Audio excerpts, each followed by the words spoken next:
Sesuai judulnya, kita akan masuk ke diagram fasa Fe dan Fe3C. Pada diagram fasa ini, terdapat Fe yang dicampurkan dengan karbon. Seperti terlihat di gambar ya. Gambar ini merupakan diagram fasa dari Fe dan Fe3C. Sebelah kiri adalah Fe 100% dan sebelah kanan adalah Fe3C. Ya, Fe3C. Jadi, apa itu Fe3C? Fe3C adalah senyawa yang terdiri dari 3 buah atom Fe dan 1 buah karbon. Nah, jadi dalam diagram fasa ini terdapat fasa apa saja? Pertama, kita lihat di sini ada namanya besi delta ya, atau bahasa Inggrisnya delta iron. Lalu di sini bagian yang region ini adalah austenite atau besi gamma ya, atau austenite sama saja. Lalu bagian yang kecil ini namanya ferrit atau alpha. Jadi ada diagram fasa pada diagram fasa ini lebih kompleks daripada diagram fasa sebelumnya yang kita bahas ya, karena ada liquid juga. Satu ada liquid, ada kedua besi delta, lalu ketiga austenite dan keempat ferrit. Lalu ini namanya diagram fasa ya. Lalu ada fasa yang kelima, yaitu fasa yang paling sini namanya Fe3C. Kalau yang 1, 2, 3, sampai 4 ya, liquid, delta, austenite, dan ferrit itu merupakan disebut apa namanya solid solution ya. Fasa yang merupakan solid solution, artinya dia bisa melarutkan karbon di dalamnya pada kasus ini dengan sebagian gitu ya, sebagian karbon yang didapat larut. Tapi kalau yang kelima tadi dibahas, yang kelima yaitu cemented atau Fe3C. Fe3C itu bukan larutan padat, tapi dia adalah senyawa. Ya, ingat kimia, senyawa atau compound bahasa Inggrisnya. Lalu misalkan kita ingin mendinginkan ya, mendinginkan Fe murni. Jadi artinya Fe murni di sini, di garis paling tepi paling kiri. Start dari, misalkan kita ambil dari 1600 derajat Celcius ya. Kalau ini ada Fahrenheit, tapi kita ambil yang di sini. Pertama kali ya, saat kita mendinginkan besi murni, Fe tersebut akan mendingin lalu dia mulai membeku pada titik 1538 derajat Celcius. Nah, sama seperti es, besi murni juga melakukan terjadi pendinginannya, mendingin, lalu dia berubah fase ya, dengan berjalannya waktu ke kanan, ini waktu ya kanannya. Lalu setelah fasenya berubah 100% menjadi besi delta, lalu dia besi delta kembali mendingin lagi, lalu di sini perubahan fase dari delta menjadi gamma atau austenite, lalu austenite mendingin, lihat tarik garisnya sama. Ya, lalu dia berubah menjadi alpha atau ferrit. Ya. Salah satuannya BCC. Lalu dia berubah lagi menjadi sama ya alpha, tapi alpha yang magnetik, yang tadi non magnetik. Jadi prinsipnya kalau material murni itu terjadi pembekuan sama seperti terjadi, atau perubahan fasa sama seperti saat kamu mendinginkan uap air menjadi air, lalu air menjadi es. Ya. Tapi kalau misalkan kita sudah bergerak, misalkan Fe dicampur dengan karbon, misalkan karbon yang campur 1% saja gitu ya, maka nanti akan terjadi pola pendinginan yang berbeda. Bagaimana pola pendinginannya berbeda tersebut, kita akan bahas berikut ini. Tapi sebelum bahas, slide ini menceritakan apa yang tadi saya bilang, ada 5 ya. Yaitu ada ferrit, austenite, delta iron, cemented, dan satu lagi apa? Liquid. Tapi kalau dalam beku itu hanya ada 4 ya. Ferrit itu Fe dan C, di mana C-nya terinterstisi ya, atau terselip di antara sel satuan BCC. Maksimum dia bisa melarutkan karbon adalah 0,025% pada 723 derajat Celcius. Lalu, Kalau misalkan di temperatur ruangan gitu ya, dia hanya bisa melarutkan karbon sebanyak 0,008%, jadi sedikit sekali. Oke. Lalu kita bahas austenit. Austenit itu dia stabil di sekitar di atas 727 ya. 723 ya derajat Celcius lebih tepatnya, di atas 723. Dia ini bisa melarutkan karbon cukup banyak ya, sekitar 2,11%. Kalau dari diagram fasa 2,11% pada temperatur 723 tadi. Kalau di 727 dia 2% saja. Ini mudah dibentuk, makanya kalau pandai besi ingin membentuk benda, biasanya dia panaskan menjadi austenit atau berwarna merah. Besi delta ini besi yang ada atau muncul dengan sel satuan BCC pada temperatur sangat tinggi. Punya struktur sama dengan ferit, tapi dia temperaturnya tinggi sekali dan biasanya tidak banyak dibahas dalam manufaktur. Yang terakhir tadi sementit, campuran antara 3 buah Fe dan 1 buah karbon. Ya, dia sangat keras, getas, sehingga nanti dengan adanya Fe3C mengakibatkan besi menjadi kuat yang kita sebut nanti namanya baja ya, karena ada alfa dan Fe3C-nya.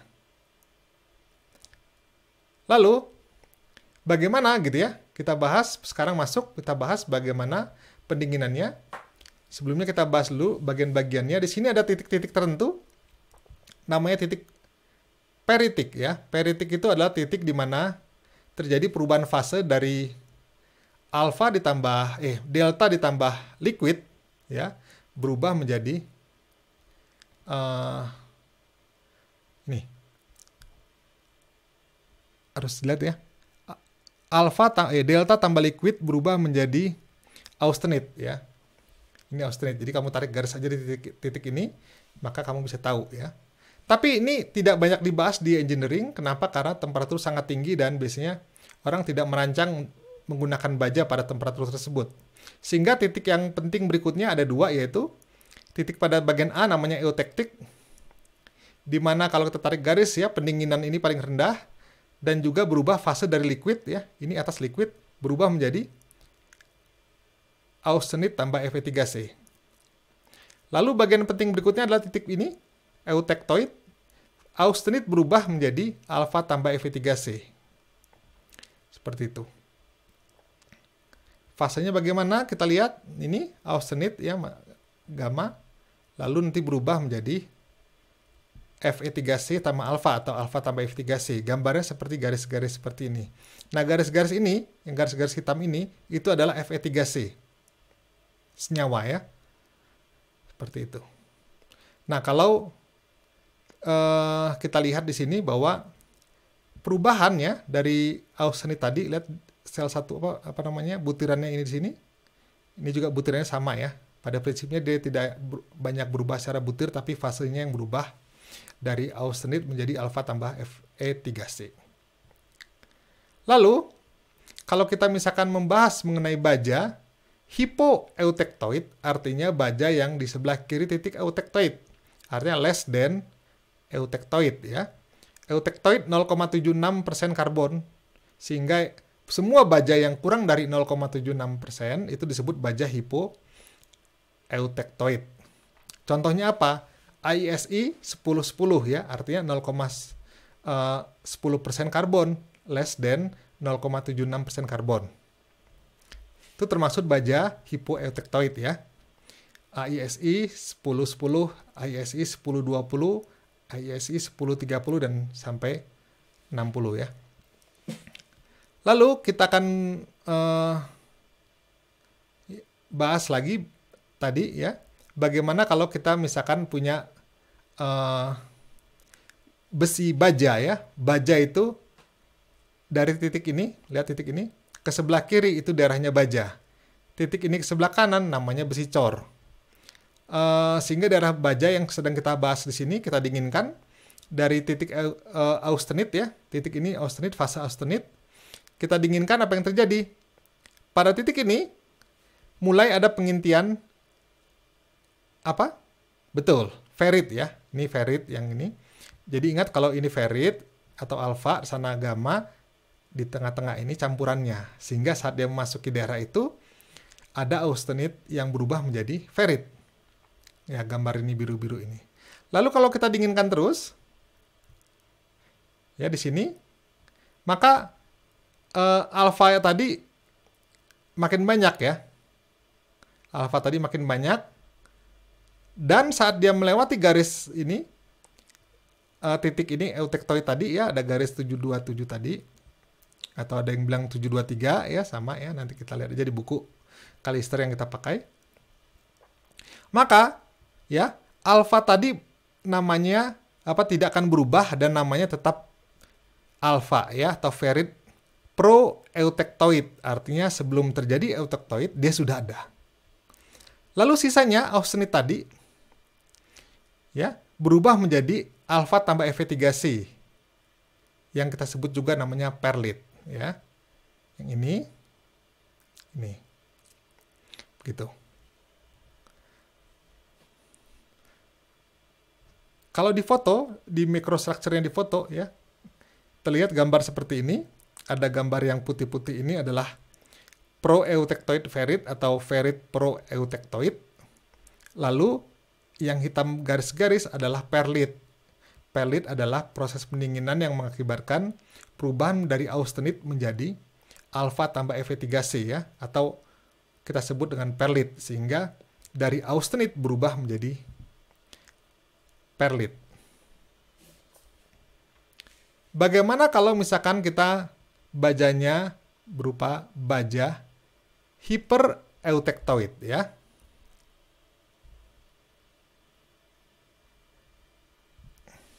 Nanti kita akan bahas ya. Tapi kita pengen tahu dulu bagaimana reaksi eutektoid di sini. Eutektoid itu reaksinya sama seperti ini ya. Jadi austenit berubah menjadi alfa tambah Fe3C. Ya. Nah, apa yang berubah? Sisanya tadi dari austenit yang belum membeku, austenit yang tadi belum berubah menjadi alfa, itu nanti berubah menjadi alfa tambah Fe3C gitu. Sehingga perhitungan-perhitungannya bisa mengikuti kuliah minggu lalu ya. Tinggal kita bagi aja R bagi S. Yang sebelah kiri ini adalah alfa, yang sana adalah F, ya punyanya alfa. Yang biru ini adalah punyanya Fe3C karena ini Fe3C ya.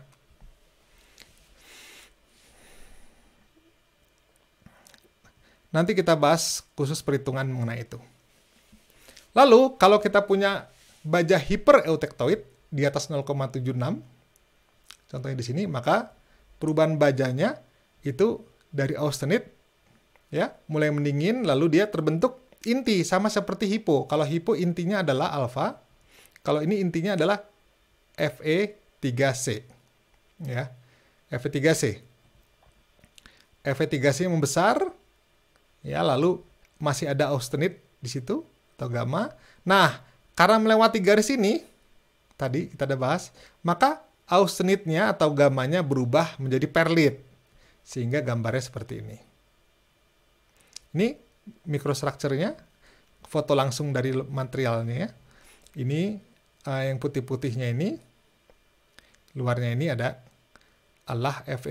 Fe3C, di dalam yang bagian garis-garisnya adalah perlit, yaitu alfa tambah Fe3C. Ya. Sama tadi ya. Oke. Perhitungannya gimana? Sama ya. Ungkat-ungkit, ingat. Ini punyanya austenit, sana punyanya Fe3C. Jadi austenitnya, lihat titik ini, dekat ke austenit, artinya banyakkan austenit ya. Jadi X ini punyanya si austenit. Ya. V punyanya si Fe3C. Nah, kalau dia turunin sini, nanti ada lagi ya pembahasannya. Seperti ini. Kasus ini, ya, kita harus teliti membaca soal dengan baik. Kalau kita lihat, di sini terbaca bahwa ada soal mengatakan bahwa besi Fe ya, dicampur dengan 0,40% karbon. Kita buka diagram fasa kita, lalu kita lihat Ingat paling kiri adalah Fe, artinya 100% Fe. Lalu angka yang ke kanan adalah persentase karbon. Jadi kita cari titik 0,40 pada sumbu X. Dah? Lalu kita cari sumbu Y-nya. Sumbu Y itu adalah temperatur, dikatakan bahwa just below the eutectoid, ya. Jadi percis di bawah 723, ya, atau 727 tergantung daripada garisnya, ya. Di bawah garis itu. Jadi kita cari aja percis di bawah garis itu. Bikin titik di situ. Nah, titik itu adalah kondisi dari fasa yang campuran yang ada di sini, ya. Ditanyakan adalah A, komposisinya, Fe3C dan ferrit, lalu jumlah dari cemented dalam bentuk gram kalau misalkan bajanya adalah 100 gram. Jadi dalam 100 gram baja dengan paduan seperti itu, berapakah cementednya dalam gram? Lalu jumlah dari perlit, ingat perlit adalah alfa tambah Fe3C hasil proses eutectoid, dan proeutectoid ferrit dalam 100 gram. Mari kita selesaikan masalah ini. Ya, kita tarik garis, kita buat garis di sini. Ya, 0,40, artinya ini 0,5. 0,40 bawah kiri dikit, lalu tarik garis ke atas di sini ya, di bawah 727. Fasanya apa? Langsung terbaca ya di titik ini.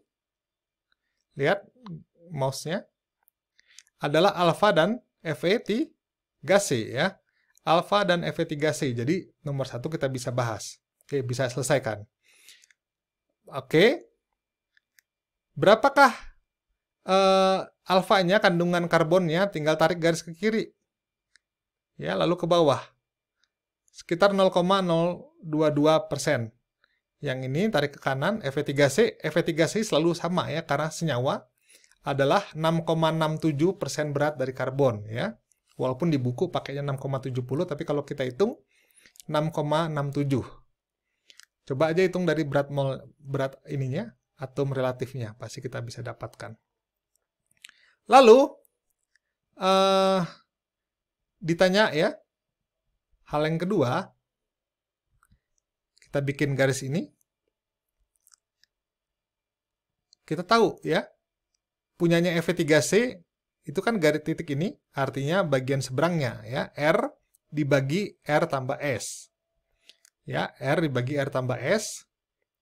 Maka kita bisa tahu ya, R-nya ini atas ini adalah titik ini 0,40 dikurang 0,0022 dibagi 6,7 kurang 0,0022. Jadi 0,057. Kalau persen artinya 5,7%. Nah, biasanya kalau fraksi tinggal dikalikan dengan 100 gram tadi yang beratnya. Yaitu dapatlah 5,7 gram Fe3C. Jadi udah jelas ya cara mendapatkannya. Lalu kita misalkan mau lanjut ke soal C ya. Di sini dikatakan bahwa bagaimana gitu ya komposisinya.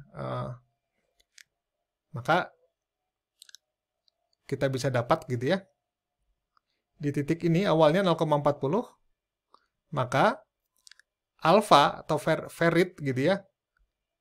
Komposisinya 0,022 tapi dari tadi yang soal sebelumnya, lalu perlitnya 0,76 ya. Caranya gimana dapatnya nanti ya? Kita lihat di sini.